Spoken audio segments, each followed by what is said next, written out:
En la vida de Jesús, cuando estuvo en la tierra, además de morir y resucitar, podríamos hablar de su trabajo. Este no tenía la intención de ser escandaloso o llamativo, aunque pudo alimentar personas, hacer señales, sanar gente o liberar a personas oprimidas por demonios. Jesús resumió en varias ocasiones su propósito específico al venir a la tierra, adicionalmente al hecho propio de morir en la cruz. Marcos 1:38. Él les dijo: vamos a los lugares vecinos para que predique también allí, porque para esto he venido. Y predicaba en las sinagogas de ellos en toda Galilea y echaba fuera a los demonios.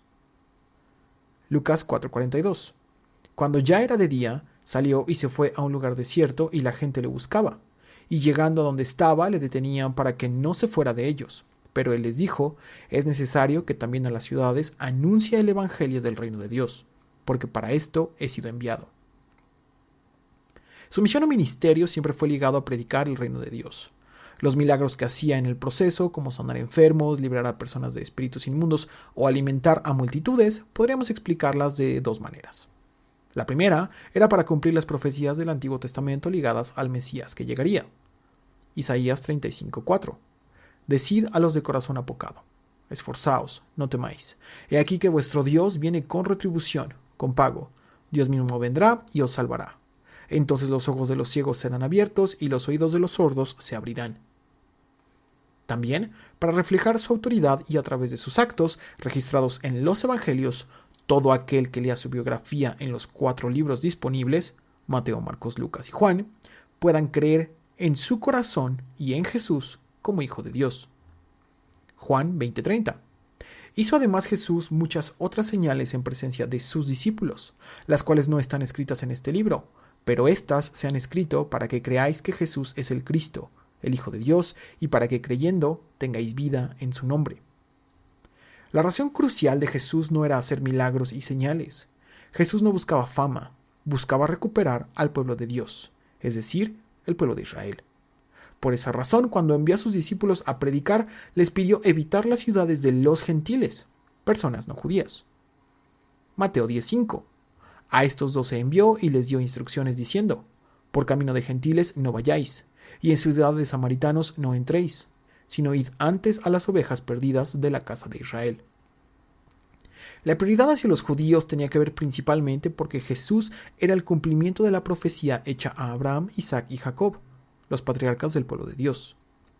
Génesis 22:18. En tu simiente serán benditas todas las naciones de la tierra, por cuanto obedeciste mi voz. Sumando todo lo anterior, el ministerio de Jesús toma una forma más específica. Jesús vino a predicar el reino de Dios a los judíos, la simiente de Abraham, Isaac y Jacob, aunque también a cumplir profecías, a morir en la cruz y como final resucitar de entre los muertos. En nuestros análisis hemos seguido explorando la vida de Jesús mientras estuvo en la tierra, es decir, cuando su mayor propósito era predicar. Y aunque sonara excluyente, la realidad es que Jesús se ha presentado en lugares adicionales a las ciudades judías. Por ejemplo, cuando sanó al endemoniado gadareno o cuando habló con la mujer samaritana. En otras palabras, Jesús busca primero al pueblo de Israel, aunque la evolución natural que tendrá su mensaje, de llegar a todas las naciones, vendrá después. La segunda parte de su trabajo será la que sus discípulos llevarán a cabo una vez que Jesús haya muerto y resucitado. Ese complemento sucede y se detalla en los libros posteriores a los Evangelios y en prácticamente todas las Biblias que se puedan consultar.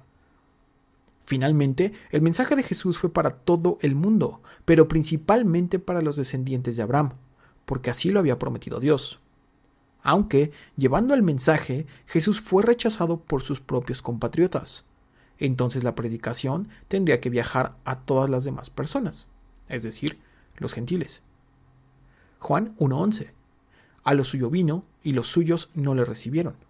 Mas a todos los que le recibieron, a los que creen en su nombre, les dio potestad de ser hechos hijos de Dios, los cuales no son engendrados de sangre, ni de voluntad de carne, ni de voluntad de varón, sino de Dios.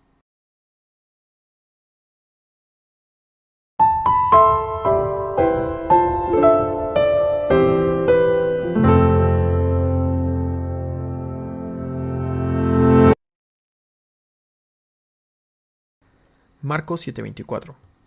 Levantándose de allí, se fue a la región de Tiro y de Sidón, y entrando en una casa no quiso que nadie lo supiese, pero no pudo esconderse. Después del enfrentamiento entre los fariseos y Jesús, descrito en el capítulo pasado, Jesús se alejó de las ciudades judías. La región de Tiro y Sidón se encuentra en lo que hoy conocemos como Líbano o norte de Israel, para una mejor referencia, en la costa del mar Mediterráneo. Es curiosa la expresión de Marcos cuando dice «no quiso que nadie lo supiese», y refleja varias cosas. Que la fama de Jesús era mucha, pues aún en zonas extranjeras ya sabían de él.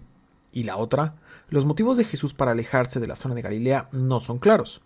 Podría ser para buscar descanso junto con sus discípulos o también para reducir la tensión entre los fariseos y sus deseos de atacarlo o detenerlo.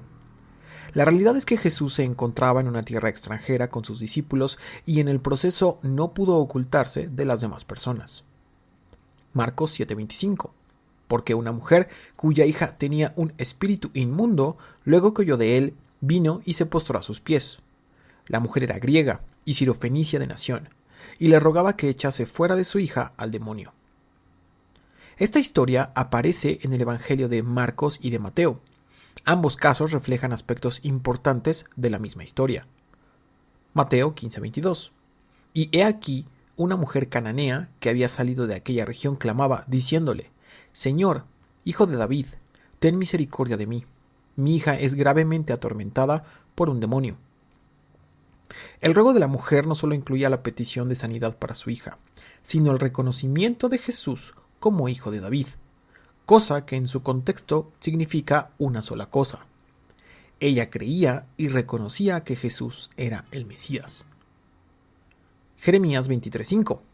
He aquí que vienen días, dice Jehová, en que levantaré a David renuevo justo, y reinará como rey, el cual será dichoso y hará juicio y justicia en la tierra.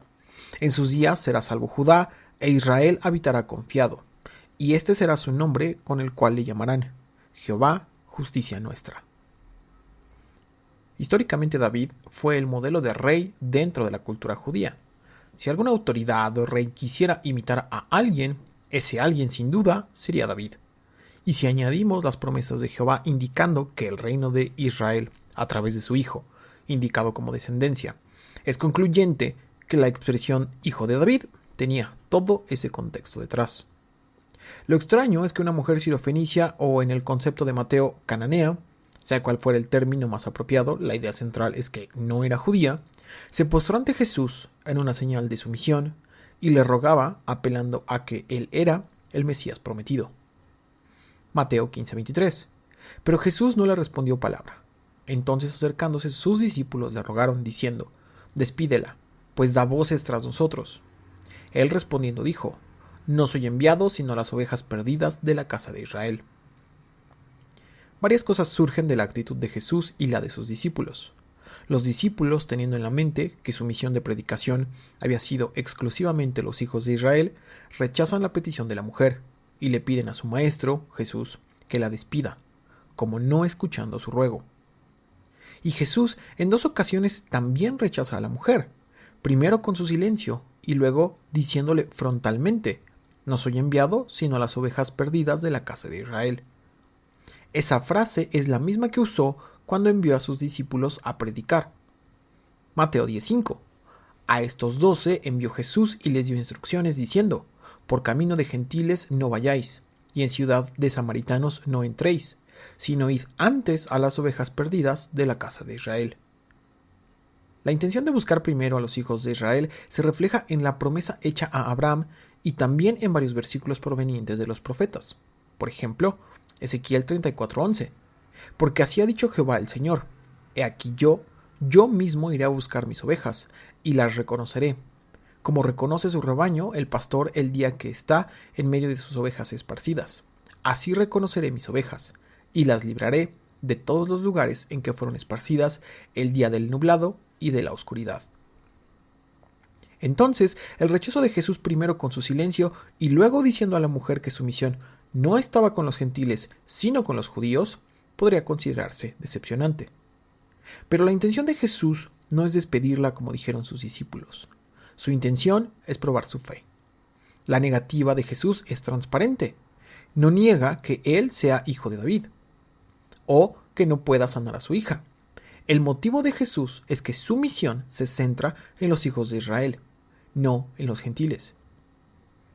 Su silencio forcejea con la expectativa de la mujer de una respuesta inmediata y muestra a todos la calidad de su fe.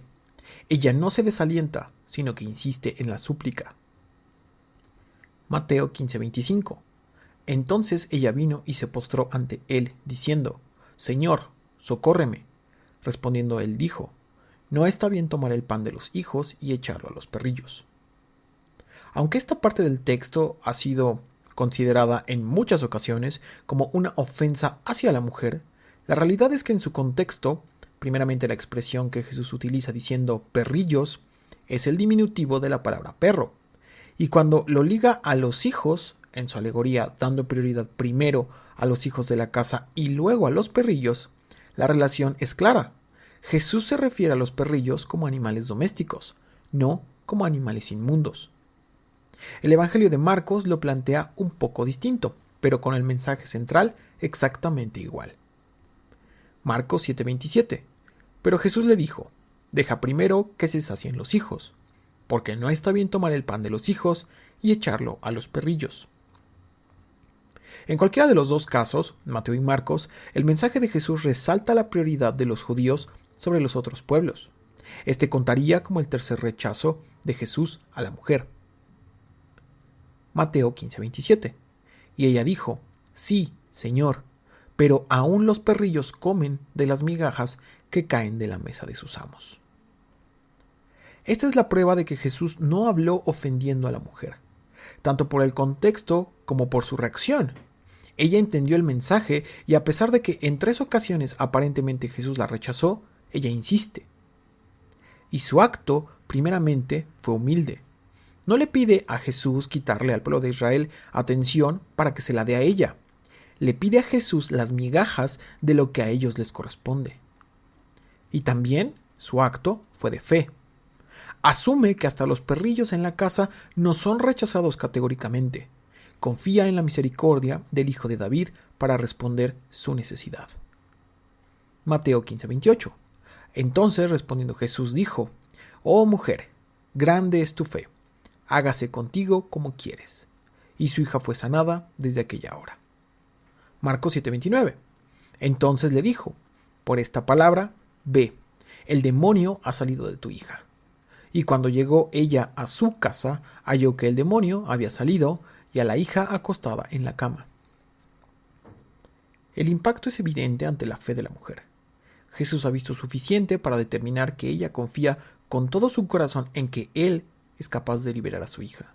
Y mientras que en el pueblo donde creció, Nazaret, ya acudió 2 ocasiones y no había podido hacer milagros por la incredulidad de sus habitantes, en esta región lejana y ante una población ajena a las costumbres judías, encuentra fe genuina, e incluso personas que lo reconocen como el Mesías, el hijo de David. Marcos 7:31. Volviendo a salir de la región de Tiro, vino por Sidón al mar de Galilea, pasando por la región de Decápolis. Y le trajeron un sordo y tartamudo y le rogaron que le pusiera la mano encima. La Decápolis es el lugar donde Jesús tiempo atrás había liberado al llamado endemoniado Gadareno.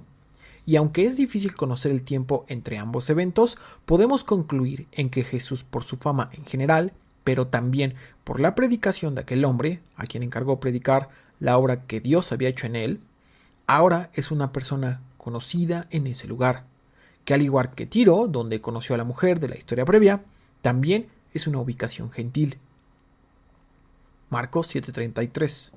Y tomándole aparte de la gente, metió los dedos en las orejas de él, y escupiendo tocó su lengua, y levantando los ojos al cielo gimió y le dijo: Efata, es decir, sea abierto. Inicialmente Jesús aparta al hombre, posiblemente para evitar un espectáculo, pero también para tranquilizarlo. Después de todo, él no escucha y difícilmente se puede comunicar con sus alrededores, puesto que también es tartamudo. La manera en que ocurre este milagro es curiosa. No porque con sus actos Jesús haya implantado una serie de ademanes que pudieran ser imitados para que la gente hiciera milagros en el futuro. La razón era más bien práctica. La imposibilidad de comunicarse con precisión entre Jesús y el hombre sordo hizo que Jesús captara su atención poniendo las manos alrededor de él. Cuando Jesús resucitó a la niña muerta, hija de Jairo, Marcos citó sus palabras, Talita Cumi. En este caso, Marcos de nuevo cita textualmente a Jesús, siendo el motivo más probable la intención de repetir la palabra exacta de él. Marcos 7:35. Al momento fueron abiertos sus oídos y se desató la ligadura de su lengua, y hablaba bien. La expresión ligadura de su lengua incluye la utilización de una palabra en griego, algo que suena parecido a mogilalón, que relaciona una imposibilidad parcial o dificultad para hablar, pero no imposibilidad total.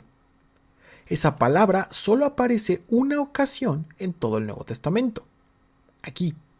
Pero, considerando que en su contexto Marcos es el que escribe este evangelio, conoce y tiene acceso al Antiguo Testamento que los judíos con regularidad leían, la versión en griego de su Biblia, llamada Septuaginta, y en él esa palabra aparece en una profecía mesiánica. Isaías 35:4. He aquí que vuestro Dios viene con retribución, con pago. Dios mismo vendrá y os salvará. Entonces los ojos de los ciegos serán abiertos y los oídos de los sordos se abrirán. Entonces el cojo saltará como un ciervo y cantará la lengua del mudo, porque aguas serán cavadas en el desierto y torrentes en la soledad. Con mucha certeza el hecho de que Marcos utilizara la misma palabra relaciona sin duda ambos pasajes. Uno que profetiza al Mesías que llegaría y otro registrando un milagro de Jesús, para que el lector, en este caso alguien capaz de leer en griego, pudiera unir los puntos y entender su intención. Marcos 7:37. Y en gran manera se maravillaban diciendo, bien lo ha hecho todo, hace a los sordos oír y a los mudos hablar. Los hombres de la Decápolis reconocen que el acto fue de Jesús, ausentes de prejuicio de los fariseos, por ejemplo, quienes lo acusaban de hacer milagros en nombre de Belcebú. Con ignorancia de los fundamentos religiosos judíos, pero con sinceridad, reconocen que el acto de Jesús es bueno. Sanar a un hombre es algo bueno. Y aunque podríamos decir que las razones por las que lo expresaron así era que habían tenido poco contacto con Jesús, tienen la capacidad de reconocer un acto milagroso cuando lo ven. Los milagros de la mujer y del hombre sordo son la prueba de que Jesús, a pesar de tener claro su objetivo de ir y predicar a los descendientes de Abraham, el amigo de Dios, también a ellos, por misericordia y amor, los asiste. La diferencia entre la actitud de los fariseos y la de personas no judías irá cada vez más en aumento, al grado que el límite será el propio asesinato de Jesús. Para cuando eso suceda, serán sus discípulos y el apóstol Pablo quienes retomarán el trabajo de predicación, siendo Pablo el principal comunicador del mensaje de Jesús a las culturas ajenas al judaísmo, aunque al inicio de su trabajo y viajes también encontrará oposición entre los judíos. E irónicamente, su rechazo dará oportunidad a que su mensaje, el del reino de Dios, el mensaje de Jesús, sea conocido y predicado en todo el mundo. Hechos 13:44. El siguiente día de reposo se juntó casi toda la ciudad para oír la palabra de Dios. Pero viendo los judíos la muchedumbre, se llenaron de celos, y rebatían lo que Pablo decía, contradiciendo y blasfemando. Entonces Pablo y Bernabé, hablando con denuedo, dijeron: a vosotros, los judíos, a la verdad era necesario que os hablase primero la palabra de Dios. Mas puesto que la desecháis y no os juzgáis dignos de la vida eterna, he aquí nos volvemos a los gentiles. Porque así nos ha mandado el Señor, diciendo: te he puesto para luz de los gentiles, a fin de que seas para salvación hasta lo último de la tierra.